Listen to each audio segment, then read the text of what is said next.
So you want the best chance you can possibly have to get Cooper Flagg. This is what it's going to take.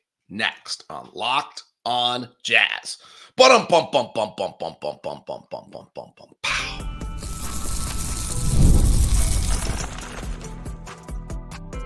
You are Locked on Jazz, your daily podcast on the Utah Jazz. Part of the Locked on Podcast Network. Your team every day. How are you? I'm David Locke, radio voice of the Utah Jazz, Jazz NBA insider. On today's edition of Locked on Jazz, your daily podcast on the Utah Jazz. So you want Cooper Flagg.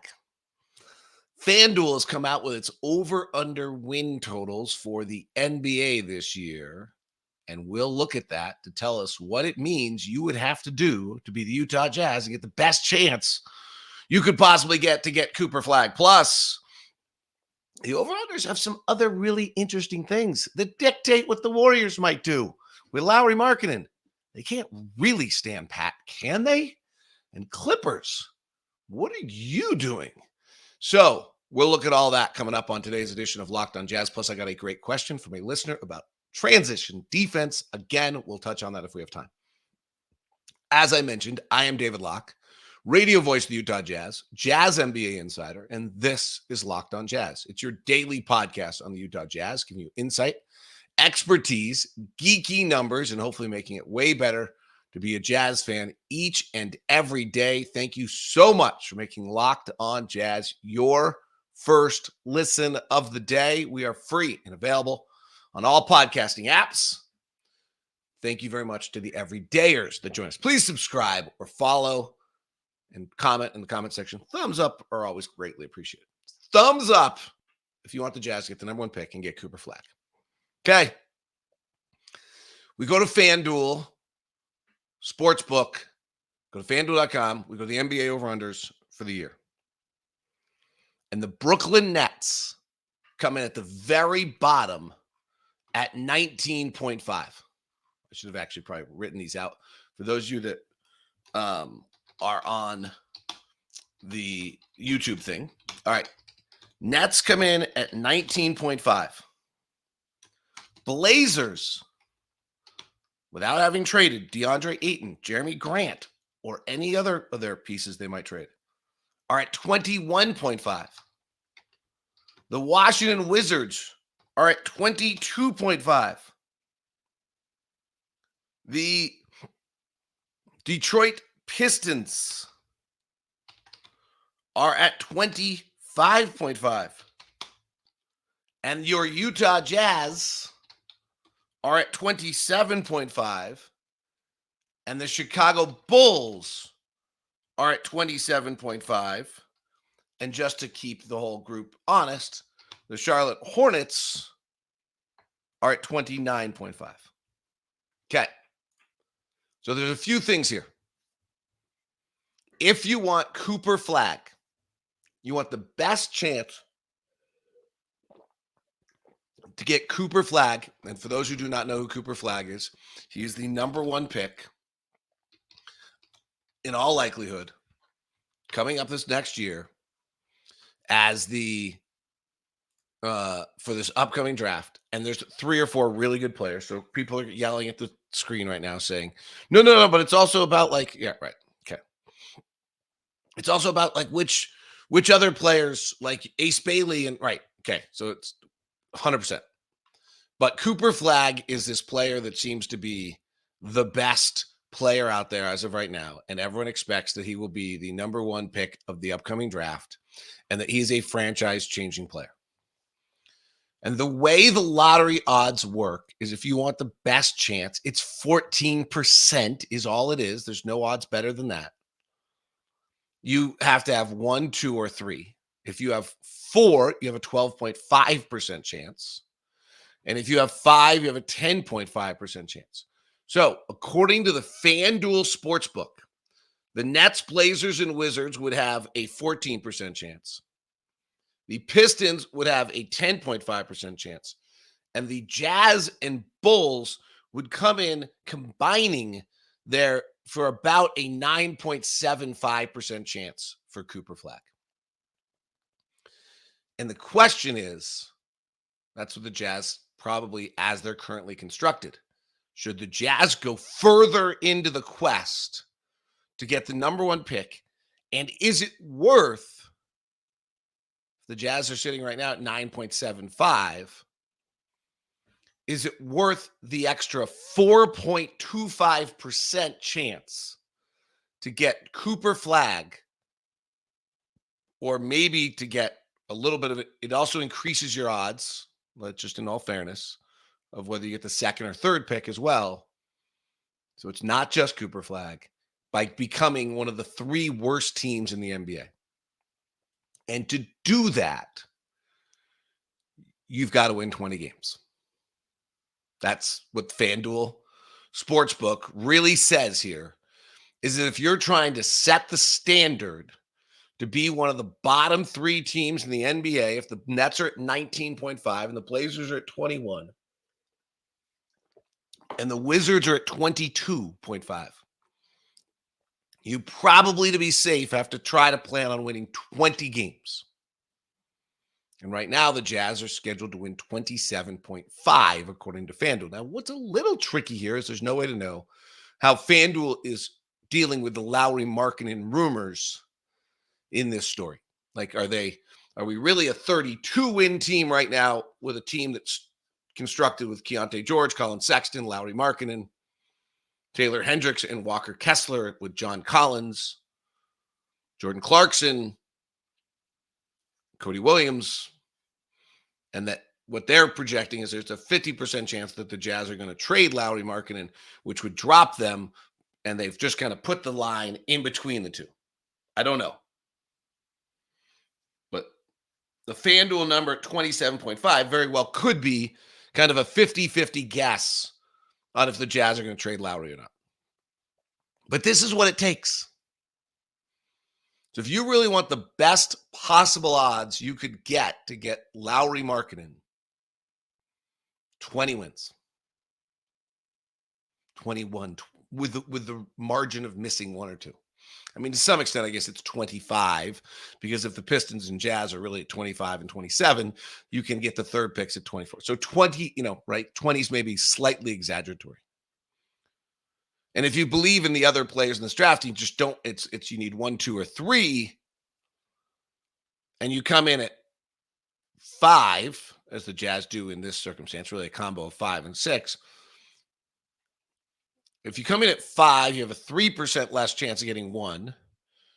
You have a 3% less chance of getting 2, and you have about a 2% less chance of getting 3. Not huge, frankly. The nice thing you have is if you do come in with the 1, 2, or 1 seed, is you just can't get lower than 5th and the 6th, But you still, the 1 seed, the way the lottery works, the 1 seed has a 48% chance of getting the 5th pick. So you have a 52% chance of getting 1 through 4, but that's it. You have a 48, go through a year where you win 19.5 games, which would be weird if that was your record at the end of the year. So you win 19 games and you have a 48% chance of getting the 5th pick. That's what it would take. According to the FanDuel over-under NBA line, the Nets are at 19.5, the Blazers are at 21.5, and the Wizards are at 22. The Pistons at 25.5, and the Jazz at 27, tied with the Bulls and the Hornets. The Hornets aren't bad, by the way. The Hornets actually have a pretty decent roster. So it's not like, them being ahead of us at 29.5 is not stunning to me. So what do you do if you're the Jazz? If that's what it takes, do you really shoot for the 22-win season now? Are you really in for 22 and 60? If you're on Team Cooper Flagg, are you really in? If you're on Team Ace Bailey, are you really in for 22 and 60? Is 22 and 60 immaterially different to you than 30 and 52? Or 34 and 48? I guess that's a legitimate question as well. The over-under also makes you believe that the Warriors really can't afford to stand pat.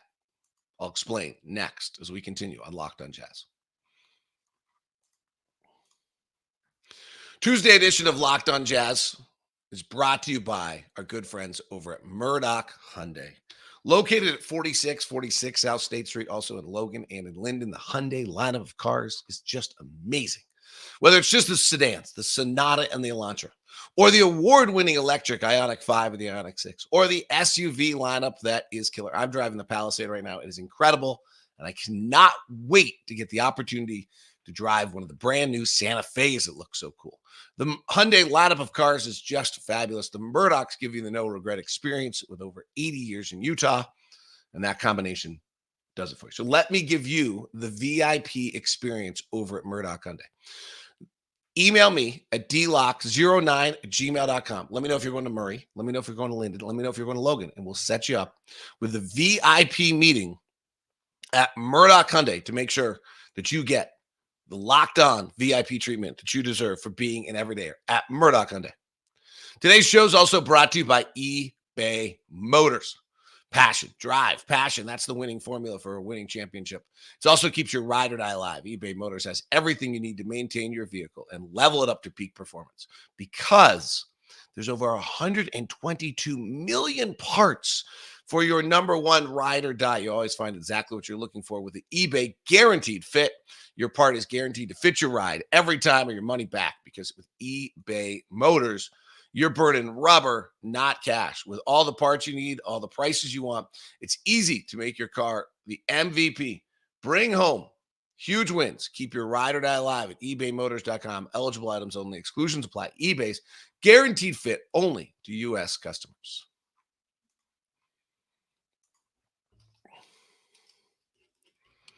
Thanks so much for making Locked on Jazz your first listen of the day. We are free and available on all podcasting apps as well as on YouTube. Thanks so much. Please subscribe or follow. For your second listen today, check out the Big Six in 60. It's the new national show we have, which gives you the 6 biggest stories of the sports world, all from the local experts of Locked On for you, the Big Six in 60. So we're looking at the FanDuel over-unders, okay? Here is the West. And I think this is interesting. So the Thunder at 56.5, no surprise. The Wolves are at 52.5, no surprise. The Nuggets are at 51.5, minor surprise. I would have had the Mavericks ahead of them. The Mavericks are at 50.5. Those are the top 4. The 5th team in the West, according to the FanDuel over-unders, it's a good drop to the Pelicans at 45.5. The 6th team is the 5th team is the Kings at 46.5. Sorry about that. So, by the way, talk about non-major markets, right? The top 6 teams in the West, according to the FanDuel Sportsbook: Thunder, Wolves, Nuggets, Mavericks, Kings, Pelicans. Your play-in teams. Did I forget someone? Oh, I did. The Grizzlies are in here. I forgot about the good old Grizz. The Grizz are number 5 at 47.5. So let me rephrase that. I screwed that up. The Thunder 1, Wolves 2, Nuggets 3, Mavericks 4, Grizzlies 5, Memphis, another big market. Kings 6, Pelicans 7. Pelicans playing the play-in game after the DeJounte Murray trade. That would be disappointing for them. The Lakers are 8 at 43.5. And so are the Warriors. Can the Warriors really? Right. Let's discuss this. But let's finish it up. Because what gets interesting, the Warriors are at 9, and the Rockets at 43.5 or 10. And on the outside, looking in, are the Clippers at 40.5. So the FanDuel over-under numbers: Thunder 56.5, Wolves 52.5, Nuggets, Mavericks at the top 4, Grizzlies 6, Kings 7.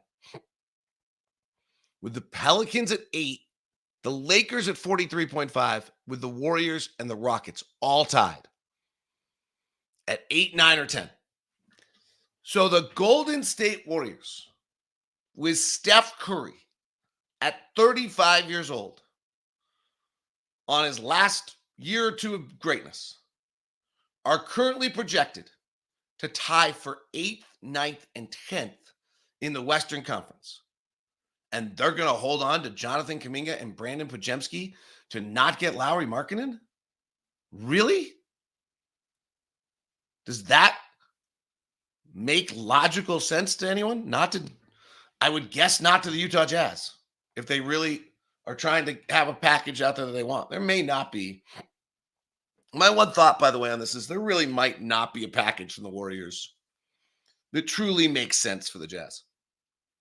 And that they may not end up this really may never happen. In that, I know the Warriors are holding on to Podziemski and Kuminga like they're that great. But I actually don't know that I think either of them's ever more than just an NBA starter. I'm not sure I actually think both of them become NBA starters with certainty. I don't think either of them ever become top 50 players in the NBA. I think they could become top 80 players in the NBA. Kuminga's probably close right now. And so I'm actually not sure that them being included in a deal pushes Danny over the top. Right? Like, we've created this narrative through rumors and everything that are like, hey, Podziemski and Kuminga are being held out of the deal. Like, okay, let's go for a second and say Kuminga and Podziemski are put in the deal. Does it really make it that much better and different? Is it that much of a better deal? Like, I'm not with Joe Lacob. I don't think Podziemski is about to be an all-star. I think he probably becomes an NBA starter. Okay. Does he ever become like more than your third or fourth best starter? Like, if he's not top 50, he's not your fourth. He's your fourth or fifth best starter at best. So there is a part of me that, like, we've kind of blown these guys up to be this big deal because it's part of this trade talk. Is it really actually enough that it's going to that it actually changes the deal? But let's go back to look at this. So if you throw Lauri Markkanen onto the Warriors, where do they go? Are they 50.5? Maybe. Right? You put Lauri Markkanen on the Warriors with Steph Curry, Draymond Green, with his three-point shooting, his ability, do they break into the top 4? Do they get to become, if the Mavericks are sitting on FanDuel Sportsbooks 50.5, do the Warriors get to 50.5? If the Warriors don't do Lauri Markkanen, do you buy that they're 43.5 and they're tied for 8th, 9th, or 10th in the West? That's really what they've been for a long time. They've actually been pretty close to a 500 team. They've made some nice moves this offseason too. I don't actually hate what they're doing. I'm not sure. I actually, part of me thinks they might be better right now than they were. That just Buddy Hield, Kyle Anderson, Melton mix might actually make them a little bit better. But you have a starting lineup of Steph Curry, Andrew Wiggins, Lauri Markkanen, Draymond Green, and you decide. I guess it probably depends on who is traded. Are you a 50-win team? And we get back to the discussion on the 6th of August when the Jazz have an offer to Lauri Markkanen, and it's the 4th of August, and the Warriors know that's coming, and their over-under is sitting at 43.5, tied with the Lakers and the Rockets. For 8, 9, or 10, are they really going to be able to say, now we're good? We're going to go into the season with a 35-year-old Steph Curry on one of his last seasons ever with zero chance of getting home court advantage? Or does that become the pressure point where they have to do something? But then I bring up the other question of, do they even have enough to make that move worth it? Or we go back to where we started the conversation today. If you are all in for Cooper Flagg at 21 wins, is that what the Jazz have to do? But if Podziemski and Kuminga are part of the deal and they're that good, oh my gosh, you could never, right? Maybe, right? Maybe we're too deep at that point. 21's it's an effort to go 20-62. On the other end, if Jonathan Kuminga is your best player, you might go 20-62. It's interesting. There's one other team that's particularly intriguing to me in all of this, and we'll talk about them next, plus a note or two on transition defense as we continue on today's edition of Locked On Jazz.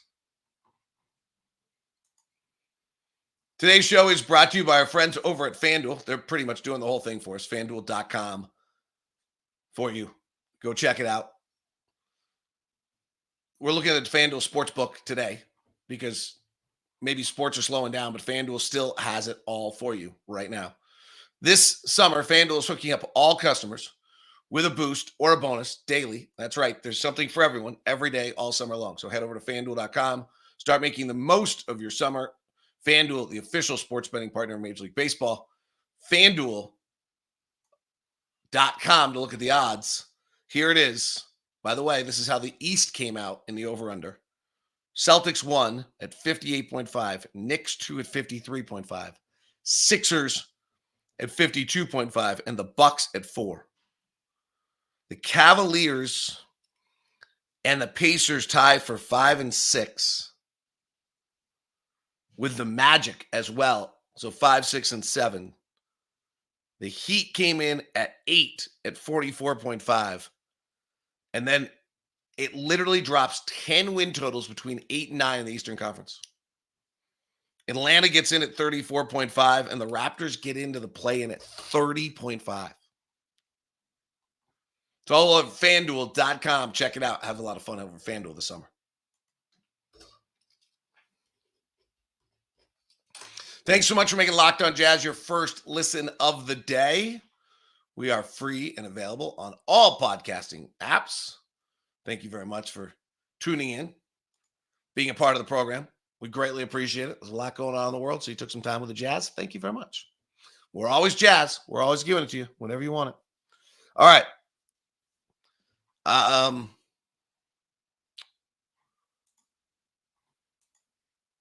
The Clippers are projected 11th out of the play-in at 40.5. What are they doing? What are they doing? And the Kawhi Leonard thing was so weird with USA Basketball. So Kawhi Leonard goes to USA Basketball, says he was fine. USA Basketball basically sent him home. USA Basketball says the Clippers, USA Basketball have all combined for the decision. And then all of a sudden, the Clippers come back out and say, we had nothing to do with it. It was totally USA Basketball, which I thought kind of threw Kawhi under the bus by saying that basically USA Basketball decided they didn't want him and sent him home before he got to go to Paris.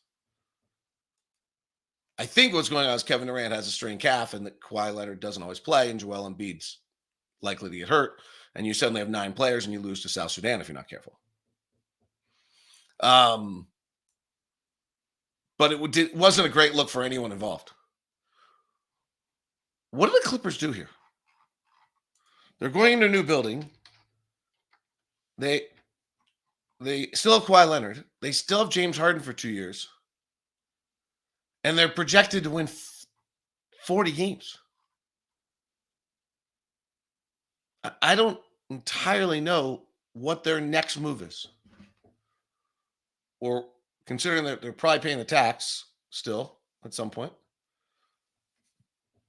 Or why they would be doing this.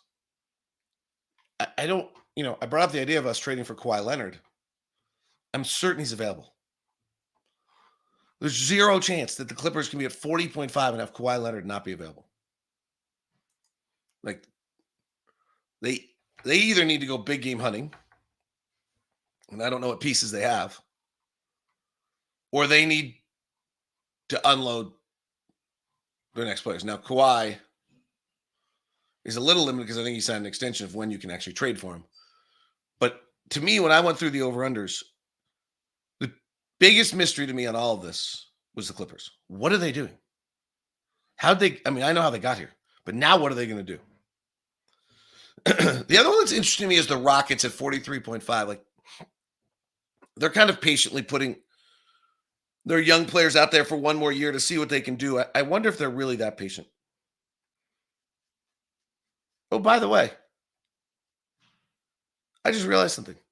I forgot about the Phoenix Suns, who were at 46.5, which means the Clippers are actually at 12, and the Warriors, Rockets, or Lakers don't make the play-in.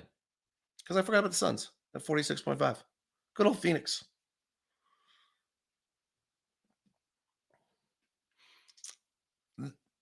I just can't believe the Warriors are sitting pat with a chance of not making the play-in. I can't believe the Clippers are either.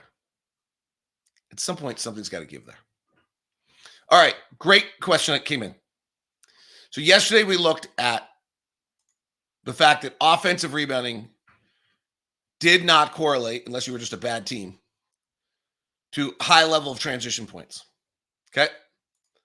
So the question then came to me, what about the teams that didn't offensive rebound? Flip it around.